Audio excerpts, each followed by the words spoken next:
Well, good morning, everyone. Thank you for tuning in today for our continued story from the book of Ruth. My Bible here is open to Ruth chapter 3. But before we start into Ruth chapter 3, let's take a moment or two and talk about the first two chapters of the book of Ruth that we've talked about over the last couple of weeks. You remember that there was a man named Elimelech and his wife Naomi, and they lived in Bethlehem with their two sons. But they left Bethlehem because there was a famine there, and they went to the land of Moab, and they stayed there for a number of years. And the two sons married two women from Moab, but Elimelech, the father, he died. And then later, the two sons also died, leaving Naomi and her two daughters-in-law, Ruth and Orpah. Now, it was then that Naomi decided to go back to Bethlehem. The famine was over, and it was time to go back and start their life again there. But she said to her two daughters-in-law, "You two stay here. Your families are here. Your people are here. Your life, your culture, everything that you've ever known is here in Moab. You stay here, and I will go back to my homeland in Bethlehem." And after some convincing, Orpah decided to stay, but Ruth refused to stay in Moab. She wanted to go with Naomi, to stay with her, to look after her, to help her as Naomi was going to rebuild her life in Bethlehem. So back to Bethlehem, Ruth and Naomi went.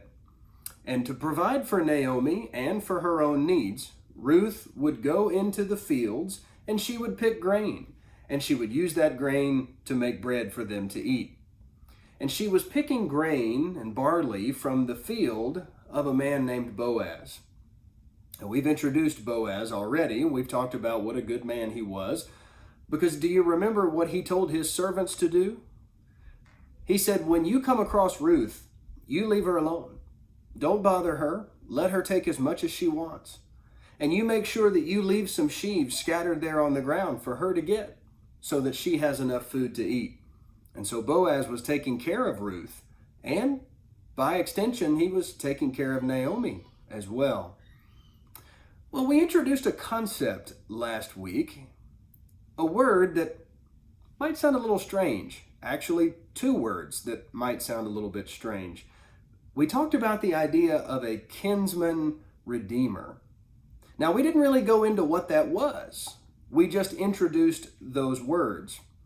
But we did talk about the word kinsman. If someone is your kin, K-I-N, that means they are your family. So when we use the word kinsman, we're talking about a person who is from your family. And in this case, it would be someone from your extended family, not your immediate family, which would be your mom, your dad, and your siblings. So extended family members is who we're talking about in this lesson, and you'll see in just a moment what exactly Boaz is to Naomi. So Naomi has watched Ruth go into the fields, gather grain, come back, and she's brought back news of this man who owns this field, and his name is Boaz, and Naomi says, "I know him. I know who that is."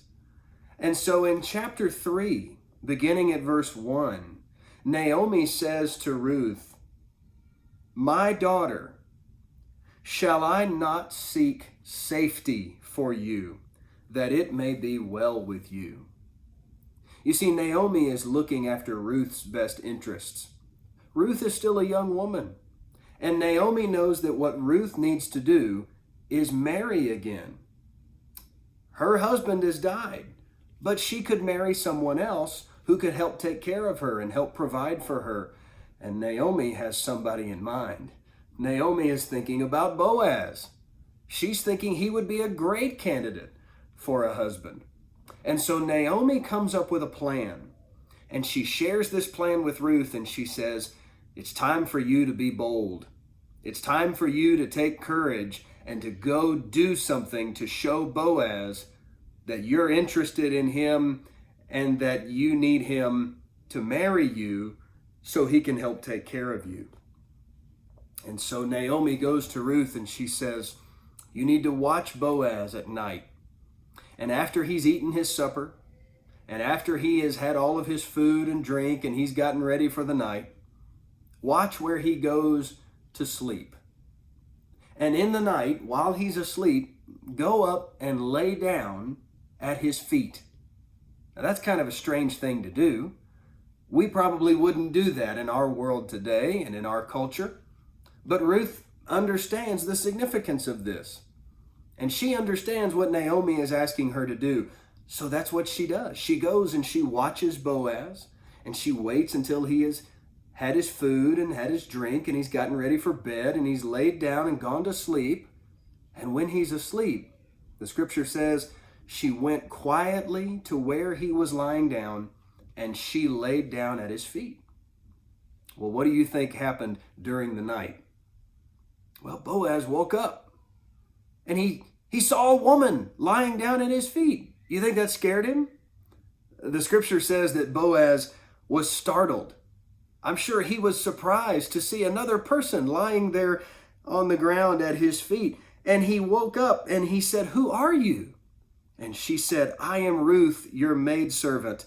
Take me under your wing, for you are a close relative, or you are a kinsman redeemer. So Boaz wakes up and he sees Ruth there at his feet, but he doesn't know that it's Ruth. And so he says, who are you? And she says, I am Ruth. I'm the woman who's been gathering grain out of your fields all of this time.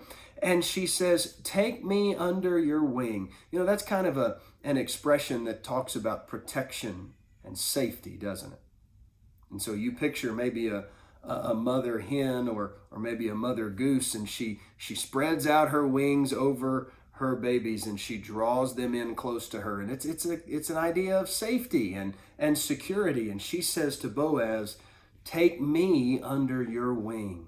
And he understood exactly what that meant.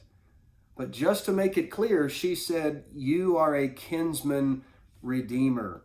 You are a close relative. And Boaz understood, I have a responsibility here.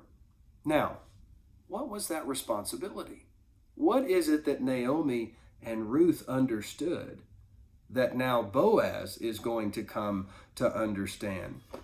Well, way back in the Old Testament, back in the book of Deuteronomy, and in chapter 25, God gave Moses, who then gave to the people, a law that said, if there are two brothers, and one of the brothers is married, but he has no children, and then he dies, the other brother, the brother who is still living, he is to take the wife of his brother, and he is to marry her and have children and start a family, so that that man who has died, his brother who has died, so that he would be remembered, so that his legacy could continue to live on even though he himself has died. And that law that God gave in Deuteronomy 25 was the law of the kinsman redeemer. And so Ruth says to Boaz, you have a responsibility here because because Boaz is a family member to Naomi. And so Boaz has an opportunity here to marry Ruth because of this law that God gave back in Deuteronomy chapter 25. But you see, Boaz was a man of excellent character. And Boaz understood this law. He knew all about it. He knew exactly what it meant.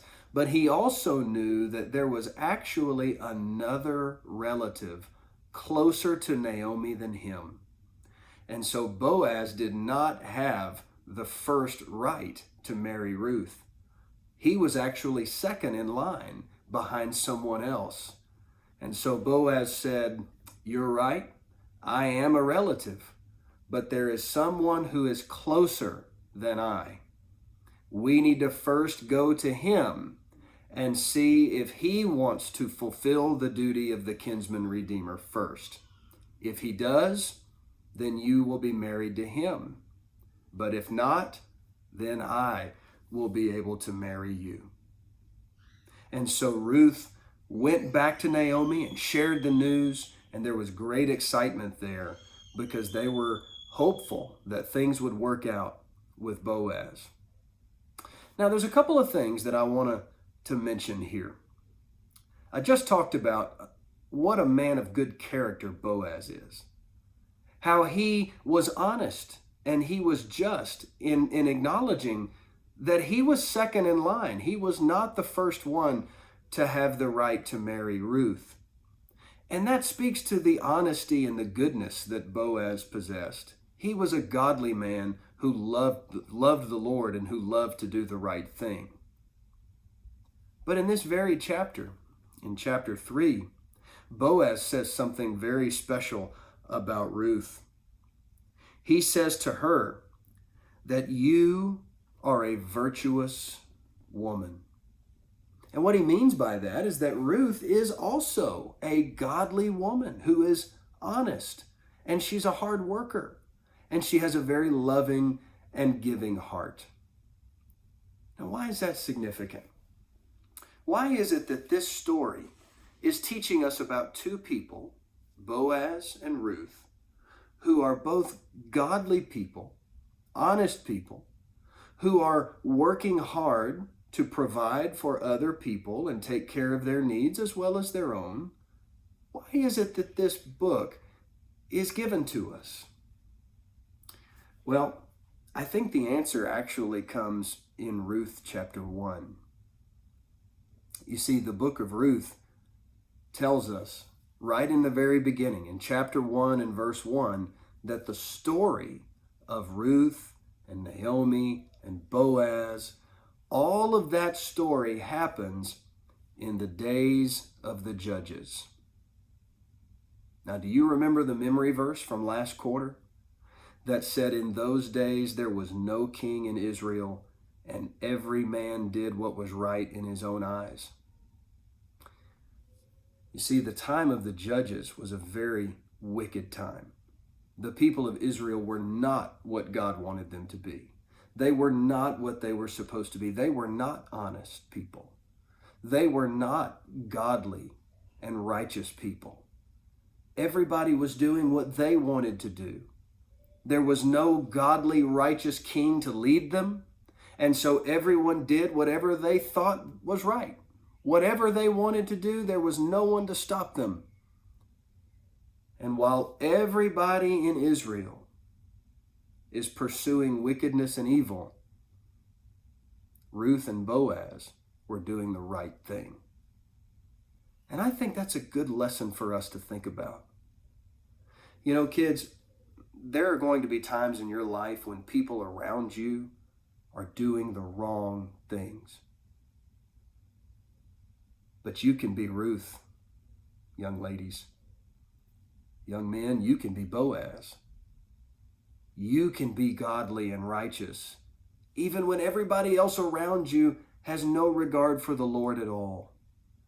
You can think about their examples and the dark and wicked time in which they lived, and yet they let their lights shine brightly in the world, and so can you. So, Lord willing, we'll talk about Ruth chapter 4 next week, and we'll see if this plan for Ruth and Boaz to get married actually gets to work out. Thanks for watching with me. God bless you.